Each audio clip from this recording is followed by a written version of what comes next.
My name is Serena Waller, and at 19 years old, standing in my Marine Corps dress blues, I believed I had finally escaped hell. The promotion ceremony stage at Camp Lejeune was the pinnacle of honor, proof that I wasn't the invisible shadow my family in Charleston had always wanted me to be. But as my name was called, my stepbrother, Jacob, walked in. In front of my entire command, he rushed the stage and drove his knee into my stomach. The pain was searing, but it was nothing compared to the warm gush of blood that began to spread, staining my pristine white belt crimson. The child I was carrying, my tiny secret hope, was dying on the very stage of my triumph. Amid the dead silence, I looked to my mother, searching for salvation. She just stared at the floor. And then Jacob roared, "She deserved it. She's a disgrace to this family." They thought they had killed my future. They didn't know they had just awakened a warrior. If you have ever been pushed down by your own family as you tried to rise, let me know where you're watching from. Hit that like button, and get ready for a story of betrayal and Marine Corps justice. The air in the base auditorium at Camp Lejeune was thick with pride. It was a tangible thing, something you could almost taste, a mix of floor polish, starched fabric, and the collective dignity of the United States Marine Corps. I stood at parade rest, my spine a steel rod, my shoulders squared. My dress blue uniform was perfect. The dark blue jacket pressed with razor-sharp creases, the brass buttons on my tunic polished to a blinding sheen. On my collar, the eagle, globe, and anchor insignia felt heavier than metal. It felt like worth. This was the culmination of it all. The sleepless nights spent studying regulations, the endless miles of forced marches under a blistering sun, the rivers of sweat poured onto the unforgiving sand of the Paris Island training grounds. Every drill instructor's roaring voice, every grueling obstacle course had been a chisel, chipping away at the scared, unwanted girl from Charleston and revealing the Marine underneath. My stepfather, Harold, a retired Army colonel who saw the Marines as a lesser tribe, had always said I'd never make it. "You don't have the spine for it, Serena," he'd sneer over dinner. Now, here I was, about to have a new stripe pinned on my sleeve. Promoted to the rank of Corporal Serena Waller. The announcer's voice boomed through the speakers. A wave of applause rippled through the audience of fellow Marines and their families. This was it. This was my identity. Something that was mine alone. Something no one could ever take away from me. As I began my crisp, measured walk toward the center of the stage, my eyes scanned the front row. I found my mother, Linda, seated next to Harold. I searched her face for a glimmer of a smile, a spark of pride for her daughter. All I received was a stiff, almost imperceptible nod. Harold didn't even look at me. His gaze was fixed on the American flag behind the stage, his jaw tight. A familiar pang of disappointment hit me, but I pushed it down. It didn't matter. This moment was still mine. But as I reached the commanding officer, a movement at the side entrance caught my eye. A ghost from my past hell had just materialized. It was Jacob. He wasn't in a suit or even a collared shirt. He wore faded jeans and a nondescript gray t-shirt, a deliberate act of disrespect to the ceremony, to my uniform, to everything this moment stood for. He slouched against the doorframe, his arms crossed, a contemptuous smirk twisting his lips. He scanned the room, then his eyes locked onto me. It was a look that made my blood run cold, a look that stripped away the uniform and the rank and left me feeling like a helpless child again. A knot of pure dread tightened in my gut. It was the exact same look he'd given me when I was 8, right before he'd twisted the arm off my favorite doll just to watch me cry. It was the same look he'd worn when he told his high school friends I was just the bastard my mom brought home. He wasn't here to celebrate. He was here to destroy. I knew with a certainty that chilled me to the bone that something terrible was about to happen. He pushed himself off the wall and started walking, not towards the seats, but directly towards the stage. A few heads turned, confused. My commanding officer paused, his hand hovering over the new chevrons. Jacob moved with a predatory grace, his eyes never leaving mine. He mounted the steps in 2 quick strides. The room fell silent. There was no shouting, no argument. just his focused, hateful advance. Time seemed to warp, stretching and thinning until all I could hear was the frantic pounding of my own heart against my ribs. Then, it happened. His motion was brutally efficient. There was no shove, no preamble. He closed the last few feet between us and drove his knee, hard, into my abdomen. A guttural oof sound escaped my lips, as the air was violently forced from my lungs. The pain was immediate and blinding. A white-hot explosion that felt like an iron fist crushing my insides. My vision swam with black spots. My knees buckled, and I crumpled to the polished floor, my formal white cover tumbling from my head and rolling away. Then came a new sensation. A sickening, warm wetness spreading through the fabric of my uniform. I looked down. A dark stain was blossoming against the pristine white of my ceremonial belt. A horrifying crimson flower. It wasn't just blood. It was my future. My secret. My tiny, fragile hope, spilling out of me and onto the stage of my greatest achievement. Through the haze of pain, my eyes desperately sought my mother. Help me. Please. She sat frozen, her face a blank mask. And then, in a move that was infinitely more cruel than the physical blow, she turned her head, her gaze dropping to stare intently at the floor. She had abandoned me. At my side, I saw Harold. He wasn't looking at Jacob with rage. His hands were clenched into tight fists, his knuckles white, his expression one of pure fury. Directed at me. He was angry that I had caused this scene. A collective gasp went through the auditorium, a wave of shock that was quickly swallowed by a stunned, heavy silence. In that silence, every eye was on me. The fallen Marine. The spectacle of shame. The pain of the attack was immense, but the humiliation was a physical weight, pressing me down, suffocating me. Then Jacob's voice, a triumphant roar that shattered the stillness, echoed through the hall. She deserved it. She's a disgrace to this family. Before the words had even finished echoing, a figure moved with disciplined speed. General Thorne, the base commander, strode to the front of the stage. He didn't spare Jacob a single glance. His eyes, sharp and clear, were fixed first on me, then on his subordinate officers. His voice wasn't a shout, but it cut through the tension with the cold authority of steel. This is an assault on a United States Marine on active duty. Military police, apprehend the suspect and secure the scene. Every word was deliberate, powerful. The MPs moved instantly, converging on a stunned Jacob. General Thorne's gaze returned to me, his expression unreadable, but his voice unwavering. And get a corpsman up here now. We have a Marine down. A Marine down. Not a disgrace, not a family problem. A Marine. In that moment of absolute betrayal from my own blood, that one phrase from a stranger was a lifeline. It was a declaration that I belonged to a different family now. A family that did not turn away. A family that, under the code of Semper Fidelis, was always faithful. And they were about to prove it. The sterile white of the hospital room was a blank canvas, and against my will, memory began to paint. The rhythmic beep of the heart monitor was a cruel metronome, counting out the seconds and dragging me back to a time when hope, not pain, was the thing that made my chest ache.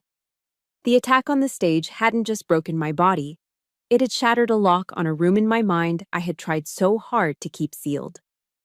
A room filled with the ghosts of every humiliation that had led me there. The most vivid ghost was from my high school graduation day. I had been named valedictorian, the #1 student in a class of over 400. For months I'd poured my soul into that achievement, fueled by an almost desperate need to create a success so undeniable, so public, that even my stepfather, Harold, would be forced to acknowledge it. I spent countless nights hunched over my desk, rewriting my commencement speech until every word shone. I wanted it to be perfect. For them. For me.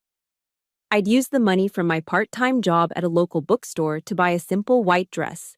It wasn't fancy, but it was mine. It was clean and bright and felt like a fresh start. Standing on that podium, looking out at the sea of faces, I saw my mother dabbing at her eyes with a tissue. For one fragile, foolish moment, a spark of hope ignited in my chest. I thought, this is it. This is the time it changes. I believed that my achievement was finally big enough for them to see me, truly see me, past the long eclipsing shadow of my stepbrother, Jacob. That hope lasted for the duration of the car ride home. When we pulled into the driveway, I saw the party was already in full swing in our backyard. But something was wrong. The balloons tied to the deck railing weren't the school colors of blue and gold. They were green and silver, the colors of Jacob's varsity football team.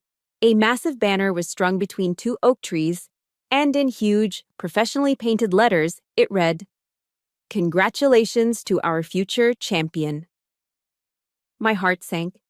Harold, a beer in hand, had his arm slung around Jacob's shoulders. He was holding court with a group of his friends, his voice booming across the yard.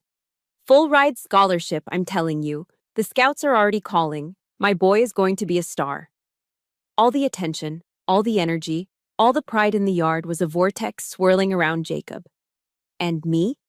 The valedictorian? My mother gently took the folder with my speech from my hands, set it on a side table, and then pressed a heavy plastic tray into them. "Serena, honey, could you take some drinks around? The guests are getting thirsty." Just like that, in my simple white dress of hope, I was demoted from the guest of honor to the catering staff at my own graduation party.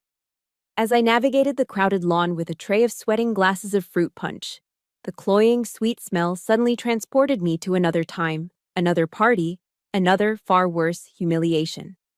The memory hit me with the force of a physical blow. It was Thanksgiving, 2 years earlier. The whole extended family was there. The dining room table was gleaming, laden with the classic American feast: a golden brown turkey, stuffing, mashed potatoes, and the deep, rich red of my mother's famous cranberry sauce. I had just served myself a slice of turkey when Jacob, sitting across from me, leaned forward. He didn't say a word. He just locked his eyes on mine, a slow, malicious smirk spreading across his face. And then he did it. He hawked and spat, a thick, disgusting glob of saliva that sailed across the table and landed squarely on the turkey on my plate. The sound it made, a wet, revolting smack, turned my stomach. I froze, my fork halfway to my mouth, every muscle in my body paralyzed with shock and disgust. But the most horrific part wasn't the act itself. It was the reaction. Harold, seated at the head of the table, saw the whole thing. He let out a great booming laugh that shook his entire body. "Just adding a little flavor, Serena," he roared, wiping a tear of mirth from his eye. "Eat up." He thought it was the funniest thing he'd ever seen. My mother's face went pale. She shot out of her chair and snatched my plate, but not to confront Jacob. She leaned down, her voice a frantic, urgent whisper in my ear. "Don't make a scene, Serena. For God's sake, just let it go." She was more terrified of a social disruption than she was outraged by her son's vile degradation of her daughter. She threw the plate in the kitchen trash and told me to just eat the side dishes. The memory was so visceral it made me shudder there in the backyard, causing the glasses on my tray to rattle. As if on cue, Jacob and his football buddies swaggered past me. He didn't even look at me. He just jutted out his hip, a casual, deliberate motion that sent my tray tilting. Bright red punch cascaded down the front of my white dress. "Oops, clumsy," he sneered, flashing the exact same smirk from that Thanksgiving. He didn't stop walking. Harold saw it from across the lawn. His voice cut through the party chatter, sharp and annoyed. "Serena, get that cleaned up. Don't you dare ruin your brother's party." Your brother's party.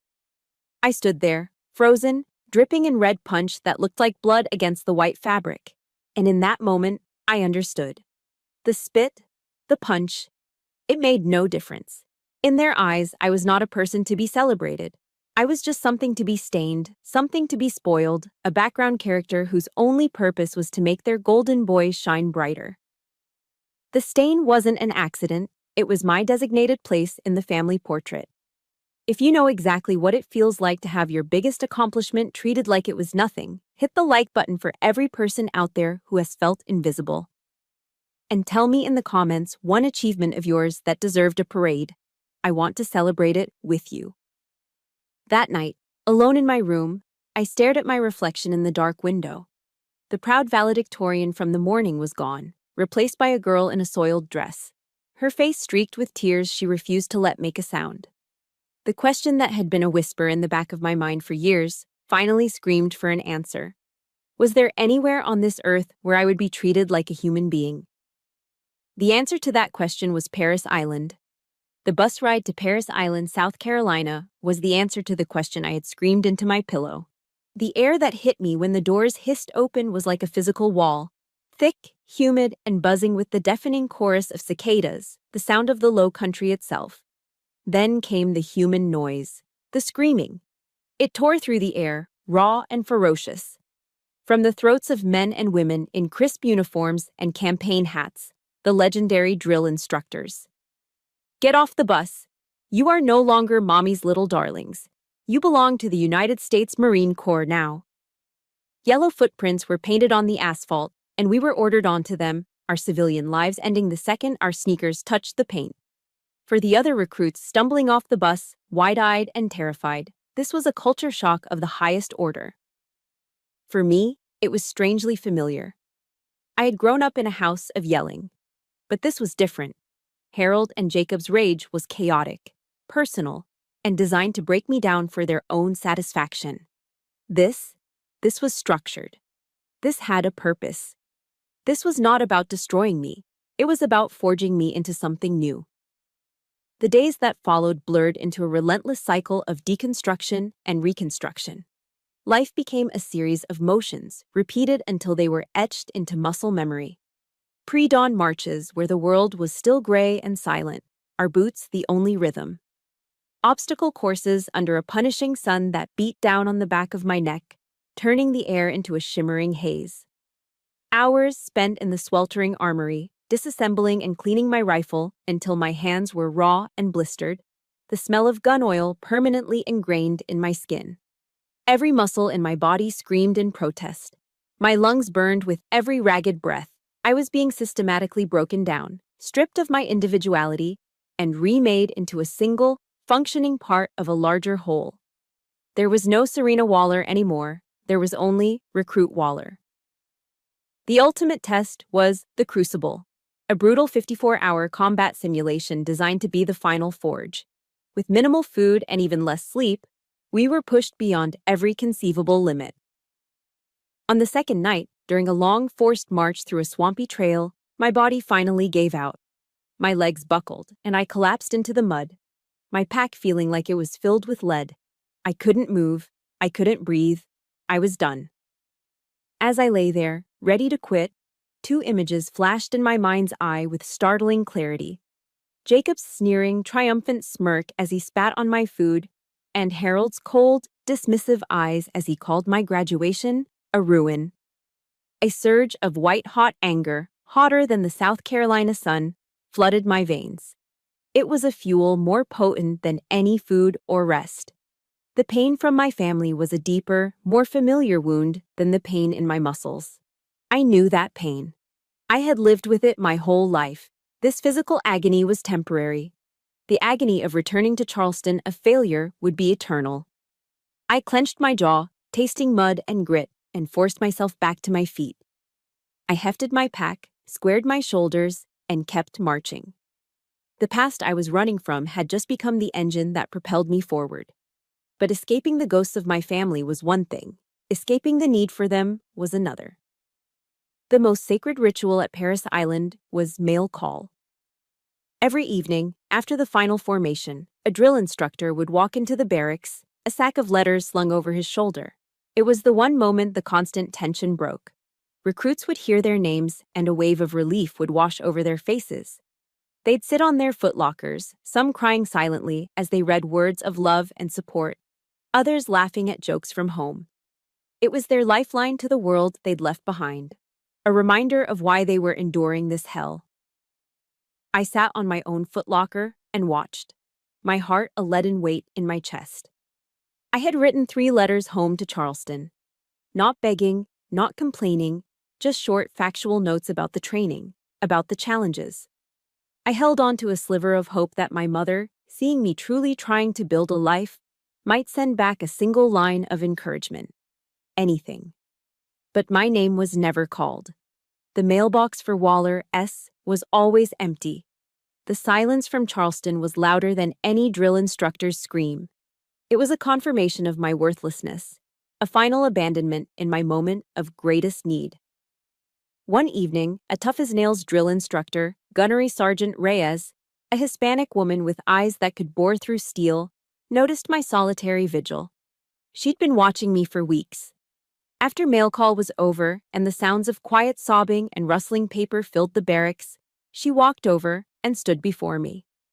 She didn't yell. She spoke in a low, measured voice that cut through the noise. "Waller," she said, "the family you're looking for isn't out there." She gestured vaguely towards the world beyond the base. "It's right here." She nodded towards the other recruits, my platoon sisters, who were sharing cookies from home and reading letters aloud to each other. "Look at the sisters by your side. This is your family now." Her words hit me harder than any physical blow ever had. She was right. The family defined by blood had failed me at every turn. But this new family, forged in sweat and mud and shared hardship, was all around me. The moment of truth came after we completed the crucible. We stood on the parade deck, exhausted, filthy, but standing tall. One by one, our drill instructors, the same people who had screamed us into dust for weeks, now approached us with a look of profound respect. Gunnery Sergeant Reyes stopped in front of me. In her hand, she held the sacred symbol we had bled for: the eagle, globe, and anchor. She looked me straight in the eye. "Welcome to the Brotherhood, Marine," she said, her voice thick with emotion. As she pressed the sharp pins of the insignia into the collar of my uniform, a pain I barely registered, something inside me finally broke. Tears, hot and uncontrollable, streamed down my face for the first time in 13 weeks. They weren't tears of sadness or pain. They were tears of arrival. For the first time in my entire life, I felt like I belonged somewhere. This uniform was my home. These women were my sisters. I had found my honor, my identity, and my family. Not in the manicured lawns of Charleston, but here, in the camaraderie forged by sweat and blood. Leaving Paris Island was like stepping out of a forge and into the real world again. I was posted to Camp Lejeune in North Carolina, assigned to a communications unit. The constant, high-stakes pressure of boot camp was replaced by the focused, technical demands of my job. The screaming of drill instructors faded, replaced by the crackle of radio static and the quiet hum of servers. Here, value wasn't measured in how much you could endure, but in how well you did your job and how much your fellow Marines could count on you. It was in this new, structured quiet that I began to cautiously unfurl the parts of myself I had kept locked down for years. It was here I met my first real friends. There was Maria, a fast-talking, perpetually cheerful Marine from a small town in Texas, who put Tabasco hot sauce on everything from her eggs to her apple pie, and wasn't afraid to tell a captain he was wrong. And then there was Ben, a quiet, steady guy from rural Ohio who could fix anything with a Leatherman and a roll of duct tape. He spoke in half sentences but could communicate more with a single nod than most people could with a full speech. They were my team. They didn't ask me about my family or where I came from. In the Corps, your past is less important than your present performance. They accepted me for the Marine I was, quiet, diligent, and utterly reliable. For the first time, I was part of a group where my worth was simply a given. I did my job, I had their backs, and they had mine. It was a simple, clean transaction of trust, and it felt more like home than my actual home ever had. My 19th birthday fell on a Tuesday. I didn't mention it to anyone. Birthdays in Harold's house were a non-event for me, usually forgotten, because they coincided with one of Jacob's football games or some other, more important family matter. I expected the day to pass just like any other: morning PT, a 12-hour shift, and then back to the barracks. That evening, when I pushed open the door to my barracks room, it was pitch black. The light switch didn't work. My Paris Island training kicked in instantly. My body tensed, my senses went on high alert, and I instinctively dropped into a low, defensive crouch. My mind raced through threat assessments. Suddenly, the lights flickered on. Standing in the middle of the small room were Maria, Ben, and a half-dozen other Marines from our unit. They were huddled around a cardboard box from the local pizza joint and were in the middle of a terribly off-key rendition of Happy Birthday. I just stood there, frozen in my defensive stance, blinking in the sudden light like a startled animal. I didn't know what to do. I'd never had a surprise party. I'd never had any kind of party. Maria, laughing at my reaction, came over and pulled me up. "Relax, Waller," she said, steering me toward the pizza. "At ease, Marine. It's your birthday." Ben held out a single, slightly lopsided cupcake with a cheap wax candle stuck in the frosting, its small flame dancing. They finished their song with a loud, enthusiastic cheer. I stared at the tiny flame, and my mind went completely blank. I didn't have any wishes prepared. I'd never been in a position to make one. The sheer, unexpected kindness of it all was overwhelming. This wasn't a grand gesture. It was pizza in a box and a 99-cent cupcake from the PX. But to me, it felt like a state dinner. It was the fact that they had remembered, that they had noticed, that my existence on this particular day was a reason for them to gather and smile. After I awkwardly blew out the candle, Maria handed me a small, clumsily wrapped box. "We all pitched in," she said, her usual bravado softened by a genuine warmth. My fingers fumbled with the wrapping paper. Inside, nestled on a bed of cotton, was a simple, elegant silver chain bracelet.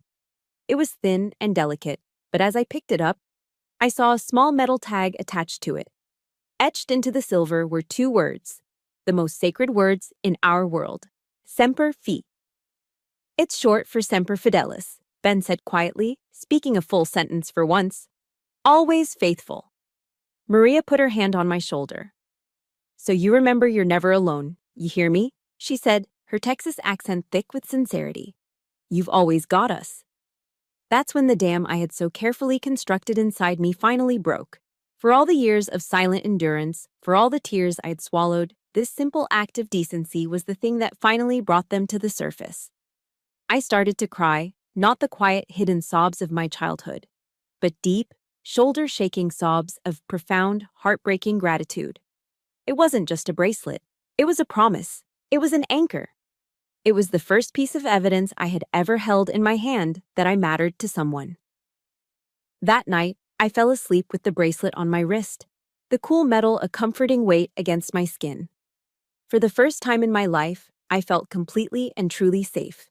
I felt loved. The warmth and security of my new family began to heal the old wounds. I started to believe that a different kind of life was possible. I even started dating another Marine, a nice guy from a different unit. It was a short-lived relationship, but it left me with an unexpected gift. One morning, after feeling off for a couple of weeks, I took a test from the base exchange. 2 pink lines appeared on the plastic stick almost instantly. Pregnant. A wave of ice-cold fear washed over me, followed by something else, something I hadn't expected. A fierce, quiet joy. This would be my family. A tiny human being that was mine to love, mine to protect. A child who would never, ever be made to feel the way I had. It was this newfound hope that led to my fatal miscalculation. I was getting promoted soon, a ceremony that represented my success and stability. I decided that this would be the perfect time to tell my family in Charleston. I imagined that the news of a grandchild, their first grandchild, might be the one thing powerful enough to finally bridge the chasm between us. It was a foolish, desperate hope, a naive and deadly one. The fragile peace I had built around myself at Camp Lejeune was shattered by a phone call. I had sent a letter to Charleston, a simple, formal invitation to my promotion ceremony. I didn't mention the pregnancy. I wanted to tell them that news in person, holding on to the naive hope that seeing my success, my uniform, and then hearing about their future grandchild all at once might somehow melt the years of ice. My mother called a few days later. Her number flashing on my screen gave me a jolt, a mix of childish hope and conditioned dread. I answered, my voice brighter than I felt. "Hi, Mom." There was no warmth in her reply. "Serena, I got your invitation." A pause. "Your stepfather and I were talking. Is it really necessary to have such a big ceremony?" I was stunned into silence. "What?" Well, you know your brother Jacob is having a hard time finding a job right now, she said, her voice dropping into a tone of gentle, conspiratorial reason. You being so successful, it makes him feel bad. It's putting a lot of stress on the family. I couldn't believe what I was hearing. The words were so absurd, so twisted that my mind struggled to process them. Mom, it's my promotion. It's part of my career in the Marine Corps. I didn't do this at him. I know that, sweetie, she cooed, and that single word, sweetie, was a weapon, designed to make me feel like an unreasonable child. But family is about supporting each other, isn't it? Try not to make everything about you. The call ended with her promising to see what they could do, leaving me with a familiar, bitter taste in my mouth. Guilt. It was an old poison, one they had fed me my entire life. I was the selfish one. I was the difficult one. I was the source of the family's problems. For a few hours, her words worked their dark magic. I sat in my barracks room, the calm order of my military life feeling a million miles away, and I actually wondered if I should cancel. Then Jacob called. The caller ID showed his name, and my hand trembled as I answered. There was no pretense, no manipulation, just pure, uncut venom. So, I hear you're getting another stripe, he sneered, his voice dripping with contempt. Don't get a big head. You think that uniform makes you better than anyone? Let me tell you something. You're still just the stray my mom dragged home. A stain. I stood perfectly still, my knuckles white as I gripped the phone. I didn't say a word. My silence only fueled his rage. I'm coming to your little party, he hissed. I'm going to show all your jarhead friends exactly what you are. The line went dead. My blood ran cold. It wasn't an idle taunt. It was a promise. An icy finger of real fear traced its way down my spine. The final call came from Harold. He didn't yell like Jacob or wheedle like my mother. He used the voice I remembered from my childhood, the one that made colonels and generals snap to attention. The voice of absolute, unquestionable command. Corporal Waller, he began, using my rank as an insult. I've been informed of your condition. You have disgraced the Waller name, and you have disgraced that uniform. This is an embarrassment. My breath caught in my throat. My mother had told him. She had betrayed my confidence before I even had a chance to share my news. I expect you to handle this problem of yours quietly and discreetly, he continued, his voice cold and hard as granite. And you will cancel that ridiculous ceremony. Do not force me to travel all the way to North Carolina to witness this family's humiliation in person. A problem. My baby. He had called my baby a problem. A switch flipped inside me. The guilt, the fear, the years of ingrained obedience, it all vanished, burned away by a sudden, clarifying rage. The quiet, disciplined life I'd built was under direct assault. They were trying to tear it all down, to drag me back into the chaos and misery of their world.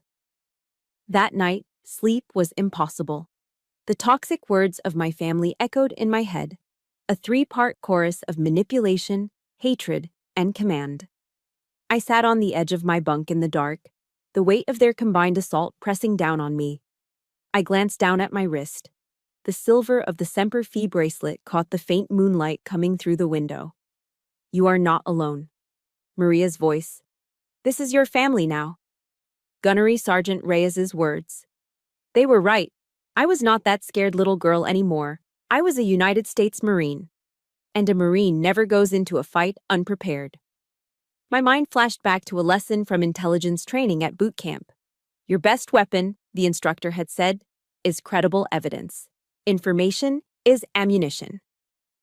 The next morning, I felt a cold, hard resolve settle in my gut. After my shift, I took a bus off base to a strip mall in Jacksonville. I walked into an electronics store and bought a small, powerful digital voice recorder, the kind journalists use. Then I went to a cell phone kiosk and had them install a call recording app on my phone, one that activated automatically.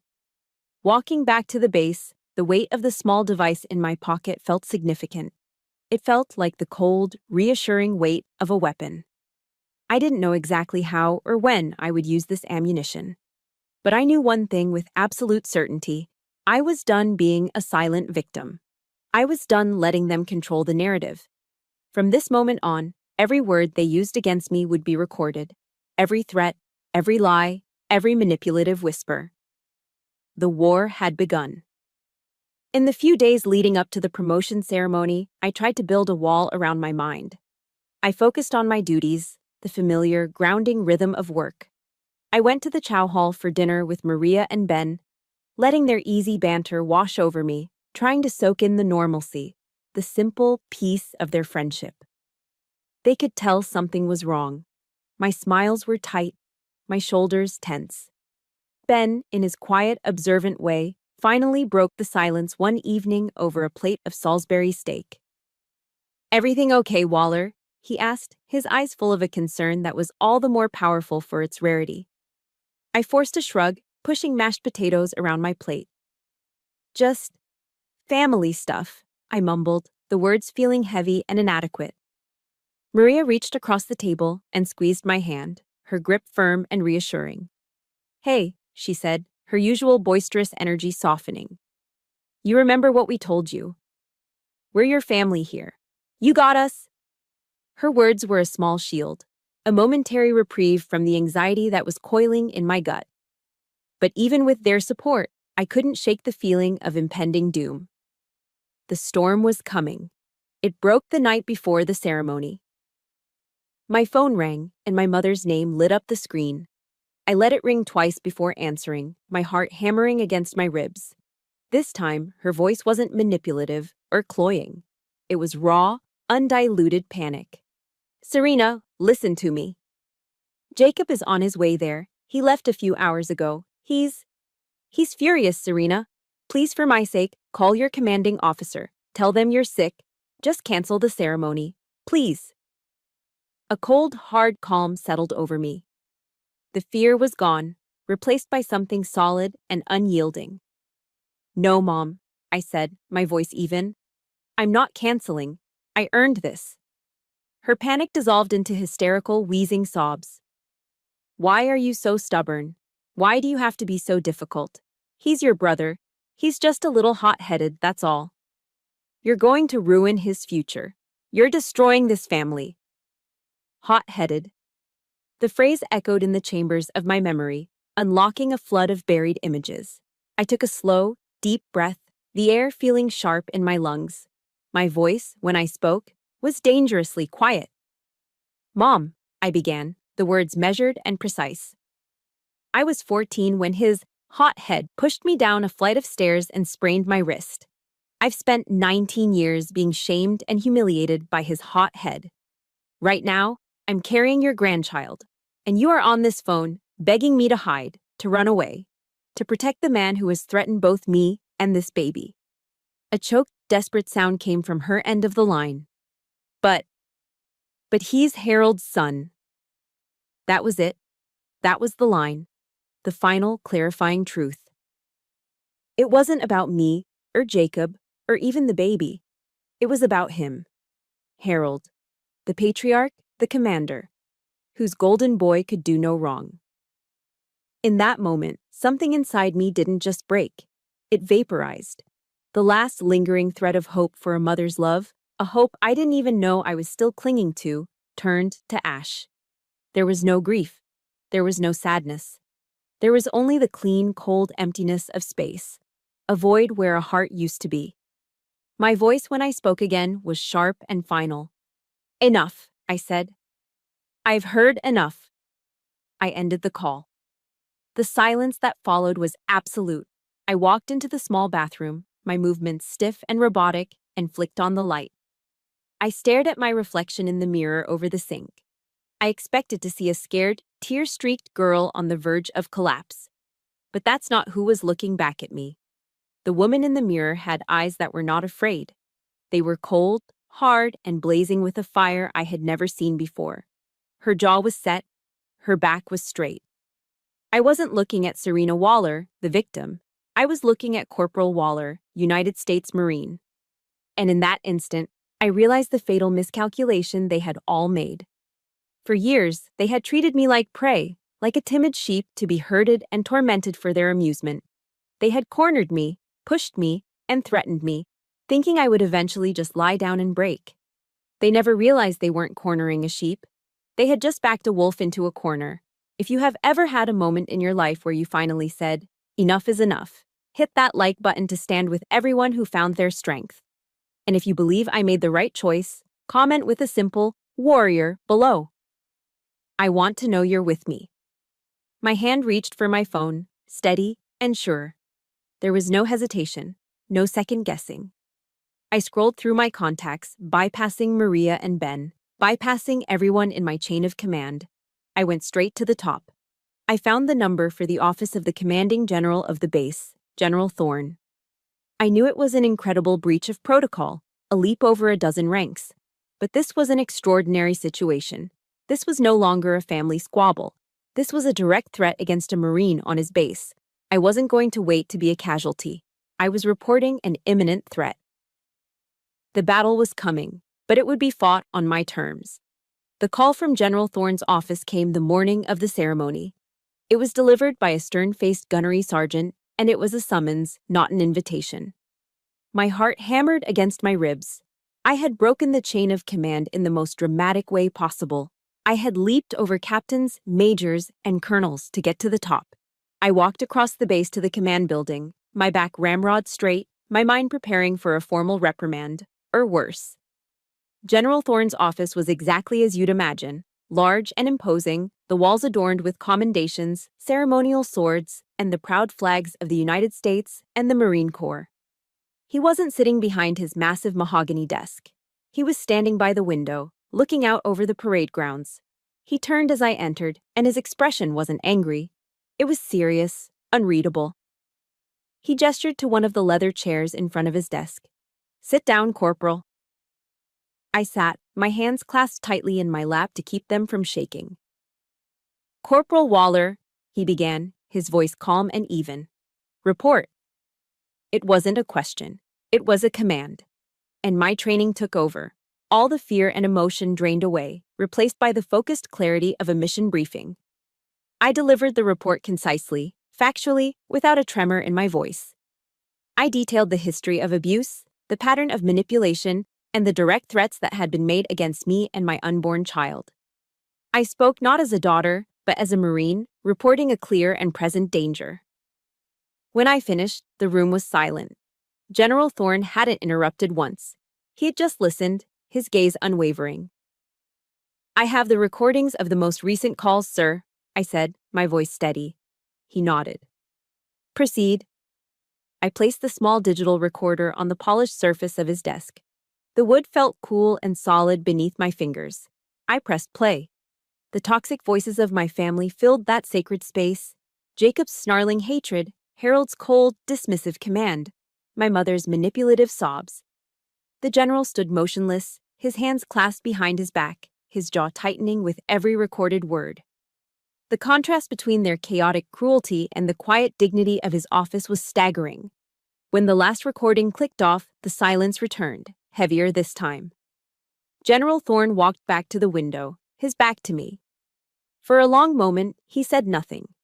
Then he turned around. "Thank you, Corporal," he said, and the formality was laced with something else. Respect. "You showed immense courage and foresight in gathering this intelligence." He began to pace slowly in front of the window. "Your family system failed to protect you. The Marine Corps will not." Those words hit me with the force of a physical blow. It was more powerful than any word of sympathy could ever be. It was validation. It was an acknowledgement from the highest authority I knew that my pain was real, that my fight was just. He informed me that he had already arranged for covert security to be present at the ceremony and had put the military police on high alert. The tragic events of that day unfolded just as I had feared. But the general's foresight meant that when Jacob attacked, the response was immediate and overwhelming. My next clear memory is of the sterile white walls of the Naval Hospital. The physical pain was a dull, throbbing ache, but the emotional pain was a gaping wound. I had lost the baby. I had lost my family. I had lost everything on that stage. But as the fog of grief and medication began to lift, a cold, hard resolve took its place. I remembered the serenity prayer, one my grandmother used to recite. God, grant me the serenity to accept the things I cannot change, the courage to change the things I can, and the wisdom to know the difference. I couldn't change what they were. I couldn't change what they had done. But I could change what happened next. I asked Maria and Ben to bring my laptop from the barracks. With their quiet, unwavering support, I began the real work. I became a soldier preparing her arsenal.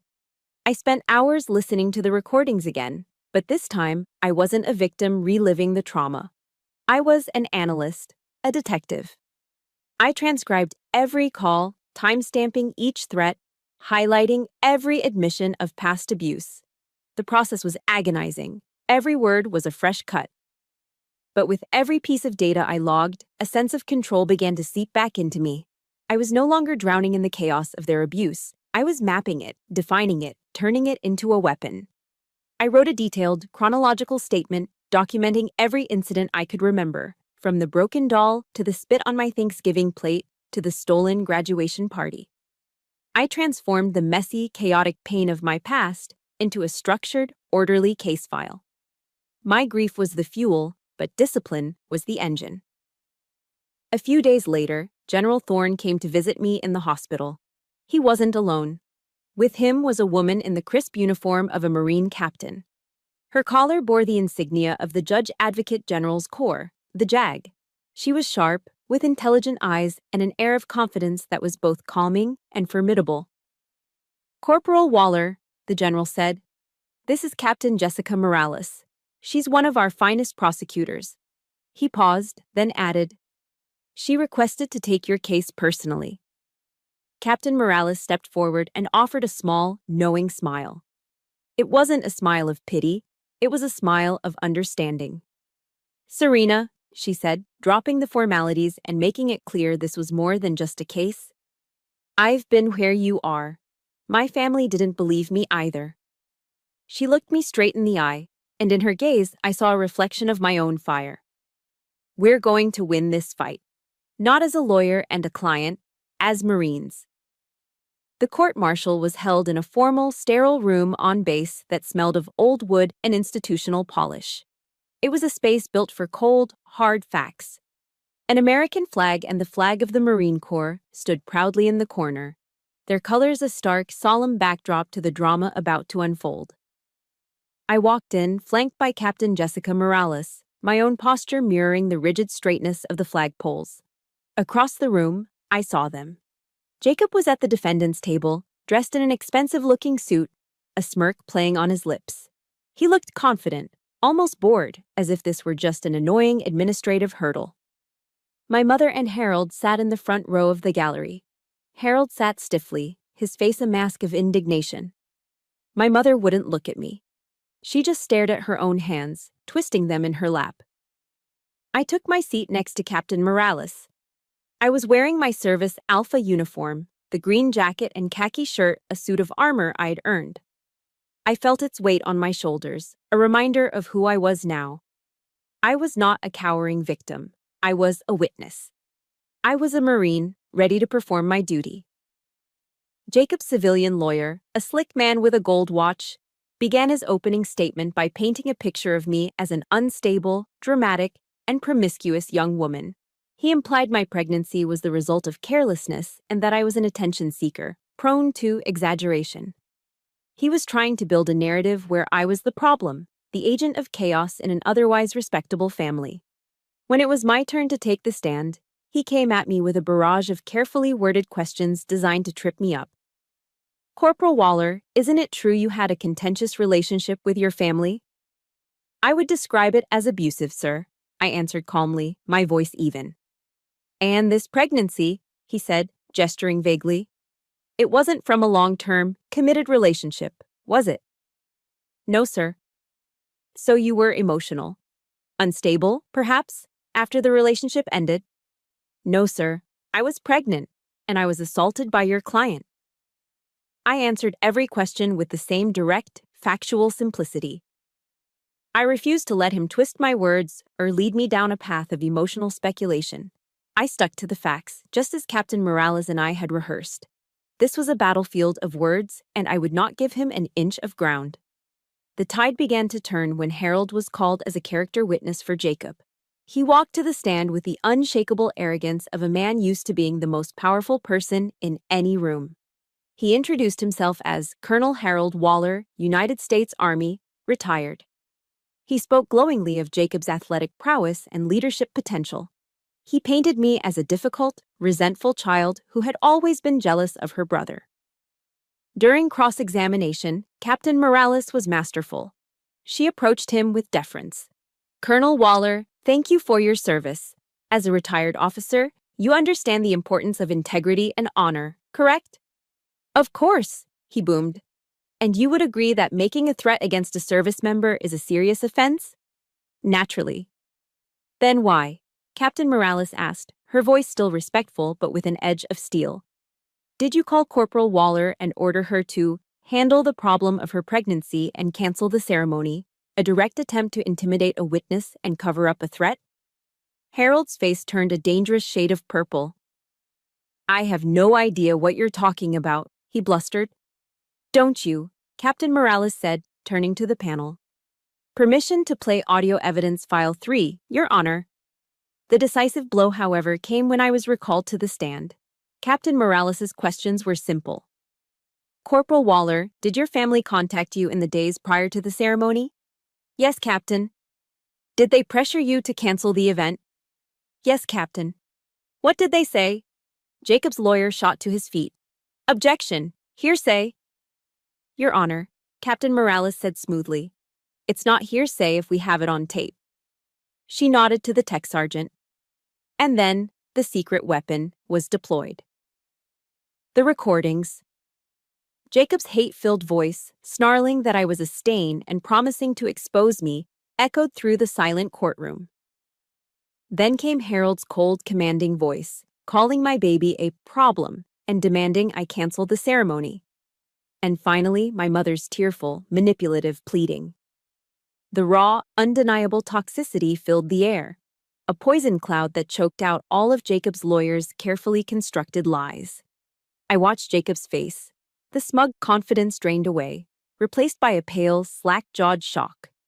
My mother hunched over, pressing her face into her hands, as if she could physically block out the sound of her own betrayal.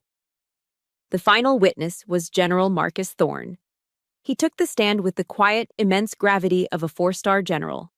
He described what he had witnessed at the ceremony, his testimony delivered in the clear, precise language of a military commander. He recounted the attack, Jacob's roar, and the state I was in when he reached me. Jacob's lawyer, desperate now, tried to cross-examine him.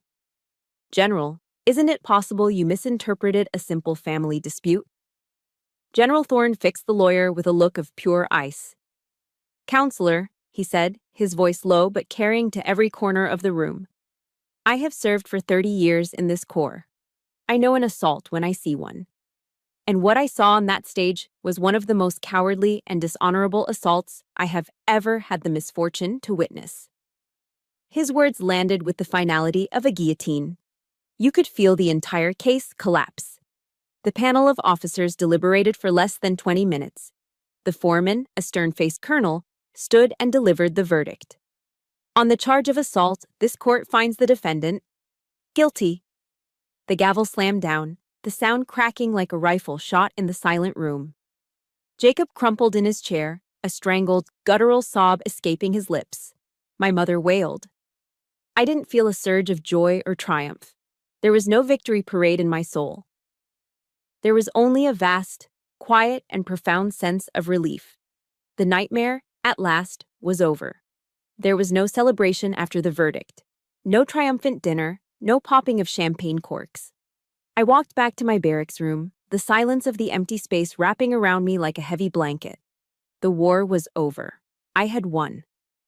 But I felt hollow, an empty battlefield where victory and loss looked devastatingly similar. Justice had been served, but my baby was still gone. My family was shattered beyond repair. Captain Morales found me a few hours later, sitting on the edge of my bunk, just staring at the wall. She didn't offer congratulations. She just handed me a steaming styrofoam cup of black coffee. "This part is normal," she said, her voice gentle. There are casualties in every war, even the ones we win. Give yourself time to grieve what was lost. Her words gave me permission to feel something other than relief. The legal battle was over, but the war for my own healing had just begun. A request came the next day. My mother wanted to see me before she and Harold drove back to Charleston. I agreed to meet her at a small neutral coffee shop off base. I needed this meeting to be on my terms, away from the charged environments of the base or a home. She looked 10 years older than she had in the courtroom. The fight had drained her, leaving her looking frail and defeated. She started to cry before the waitress even brought our coffee, a torrent of words pouring out of her about how devastated Harold was, about how Jacob's life was ruined, about the shame this had all brought upon them. Not once did she ask how I was feeling. Not once did she mention the grandchild she had lost. Finally, her frantic monologue wound down. She looked at me, her eyes pleading. "I know you're angry, Serena," she whispered. "But if you had just been a little more yielding, it never would have come to this." I looked at my mother, the woman who had given me life, and I felt no anger. The fire of my rage had burned out, leaving behind only the cold ashes of a profound and infinite sadness. It was the sadness of accepting a final, unchangeable truth. She would never understand. She was a permanent resident of their world, a world where Harold's pride was the son, and Jacob was the heir apparent. "Mom," I said, my voice soft but firm, devoid of accusation, "I've been yielding my entire life." I reached across the table and placed my hand over hers. Her skin felt like paper. "I love you. I think I always will. But I can't live in their shadow anymore. I can't." That was the goodbye. The final boundary drawn not in anger, but in the quiet sorrow of self-preservation. I never saw Harold again. I didn't need to. Instead, I wrote him a letter. It wasn't long, and it contained no blame. I simply wrote the truth. "Sir," I began, using the title he valued above all else. "You taught me that honor is everything to a soldier. I have tried to live by that creed. I chose to tell the truth, as difficult as it was, because it was the honorable thing to do. I hope that one day you'll understand that honor isn't found in hiding a wrong, but in facing it." I sealed the envelope and mailed it from the base post office. I didn't expect a reply, and I never got one.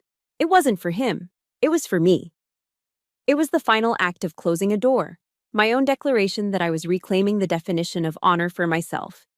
It was the last verse of a poem I'd found and held onto, a lifeline in the dark, Invictus. I am the master of my fate. I am the captain of my soul. My final meeting was with General Thorne. I stood before his desk once more, but this time it was to submit my request for an honorable discharge.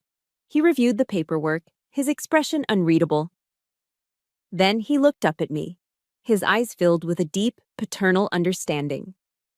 "You have served this corps with distinction, Waller," he said, his voice quiet but firm, "on and off the battlefield. The Marine Corps gave me my strength, and it gave me justice, sir," I replied, my voice steady.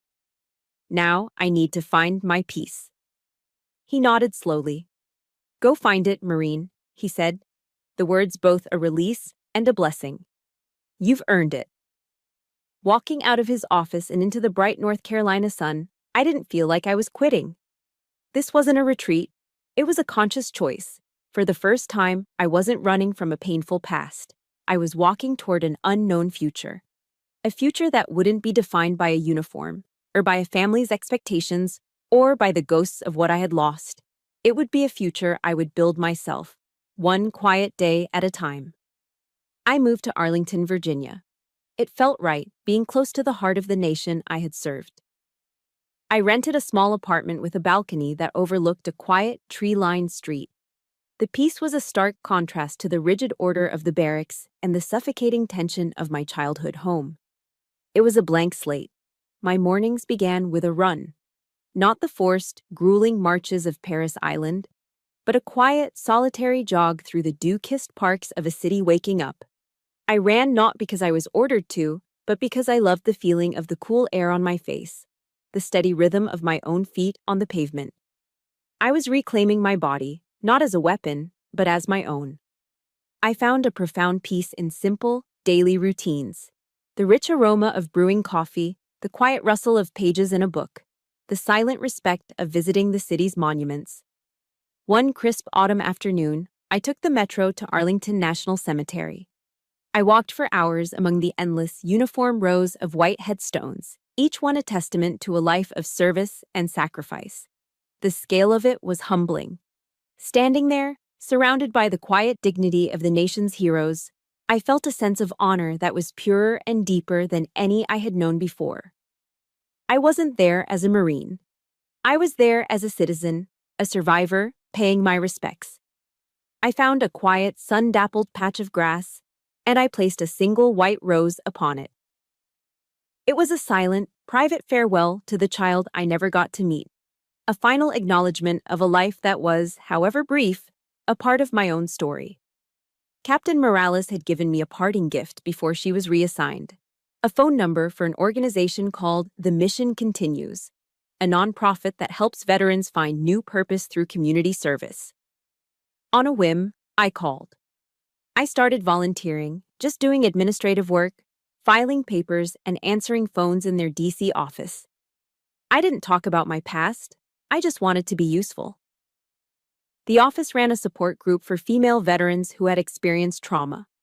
I sat in on a few meetings, just listening from the back of the room. I heard stories of combat, of loss, of struggles to readjust to civilian life. I heard echoes of my own pain in their voices. One evening, the group facilitator, a kind-eyed former Air Force captain, looked at me. "Serena," she said gently, "would you like to share?" My heart hammered in my chest. But looking at the faces of the women around me, I saw not judgment, but a deep, shared understanding. For the first time, I told my story. The words came out haltingly at first, my throat tight with unshed tears. But as I spoke, I saw the women nodding. I saw tears of empathy in their eyes. And in that moment, I realized my story had a power I never knew. It wasn't just my pain anymore. It was a mirror, reflecting their own struggles back at them, showing them they weren't alone. It was proof that survival was possible. It was proof that winning was possible. My small role as a volunteer slowly grew. I became a peer mentor, then a group leader. I found that the greatest healing came not from forgetting my past, but from using it as a bridge to connect with others. The wounds I carried became the very tools I used to help others stitch their own lives back together. The ugliest, most painful parts of my life were being transformed into my greatest source of purpose. A few years later, an invitation arrived. It was a request to be the keynote speaker at a national conference for veterans. The thought terrified me, but I knew I had to do it. I walked onto that stage, not in the crisp uniform of a Marine, but in a simple dress. The auditorium was vast, filled with hundreds of faces. A spotlight blinded me, and for a terrifying second, I was back on that other stage, the one at Camp Lejeune. But this time, there was no fear. I took a deep breath and stepped up to the podium. The hall fell silent. The last time I stood on a stage like this, I began, my voice clear and steady, amplified by the microphone. I lost everything. I told them my story, all of it, not with the anger of a victim, but with the calm clarity of a survivor who had navigated the darkness and found her own way into the light. The story ends here, but my life did not. It began. This morning, I woke before the sun. I stood on the balcony of my small Arlington apartment, a warm mug of coffee in my hands. I watched as the first rays of dawn crept over the horizon, catching the iconic dome of the U.S. Capitol building in the distance and setting it ablaze with golden light. I can still feel the faint, silver line of the scar on my abdomen, a permanent reminder of the battle I fought. But it doesn't ache anymore. It's a part of my map, the proof that I was tested and I endured. I don't forget the past, but I am no longer its prisoner. I have redefined honor, loyalty, and family on my own terms. My name is Serena Waller, a Marine, a survivor, a warrior. And I have finally found my own dawn. Thank you for listening to my journey. My story is proof that our deepest wounds can become our greatest strengths, and that we all have the power to create our own dawn. If you're on a journey of healing, I see you, and you are not alone. Tell me in the comments one thing you are looking forward to in your own new day. I would be honored to read it. If this story gave you hope, please hit the like button and subscribe for more stories of resilience. Your support helps create this space where we can all heal together. Thank you.